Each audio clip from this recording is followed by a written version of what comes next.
గ్రామాలలో ఆడపిల్లలకు మహిళలకు బయటకు వెళితే భద్రత ఉంటుందనుకుంటూనే ఏ కుటుంబమైనా సంతోషంగా ఉంటుంది. ఆడపిల్లలు ఇల్లు దాటి వెళితే ఆ ఆడపిల్లలు ఇంటికి మళ్ళీ తిరిగి బాగా వస్తారు అని చెప్పి ఆ నమ్మకం ఉంటేనే ఏ కుటుంబమైనా సంతోషంగా ఉంటుంది. కానీ నేను పాదయాత్రలో గమనించా, గ్రామాలలో ఒక షాపు కాదు, రెండు షాపులు కాదు, మందమ్మే షాపులు ఎక్కడ పడితే అక్కడ కనిపిస్తా ఉన్నాయి. చివరికి చిల్లర దుకాణాల్లో కూడా మందమ్మే కార్యక్రమాలు జరుగుతూ ఉన్నాయి. గ్రామాలలో బెల్ట్ షాపులు రద్దు చేస్తాము అన్న మాటగానే నిలబడిపోయింది. ప్రతి గ్రామంలోనూ ఒక బెల్ట్ షాపు కాదు, 3 షాపులు 4 షాపులు కూడా కనిపిస్తా ఉన్న పరిస్థితులు.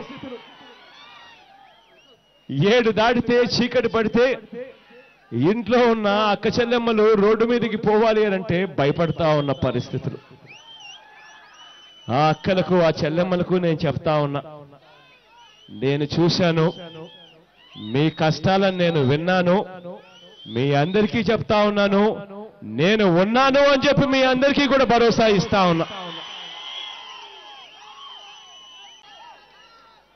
గ్రామాలలో ఆడపిల్లలకు మహిళలకు బయటకు వెళితే భద్రత ఉంటుందనుకుంటూనే ఏ కుటుంబమైనా సంతోషంగా ఉంటుంది.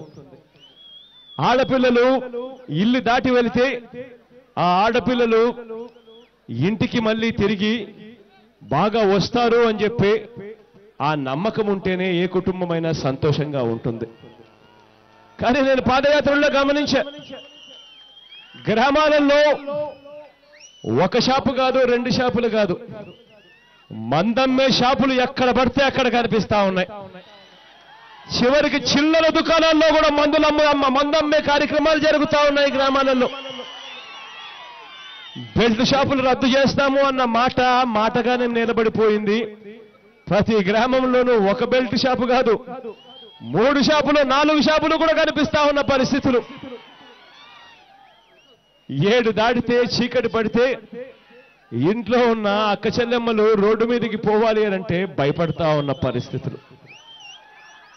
ఆ అక్కలకు ఆ చెల్లెమ్మలకు నేను చెప్తా ఉన్నా, నేను చూశాను, మీ కష్టాలను నేను విన్నాను, మీ అందరికీ చెప్తా ఉన్నాను, నేను ఉన్నాను అని చెప్పి మీ అందరికీ కూడా భరోసా ఇస్తా ఉన్నా.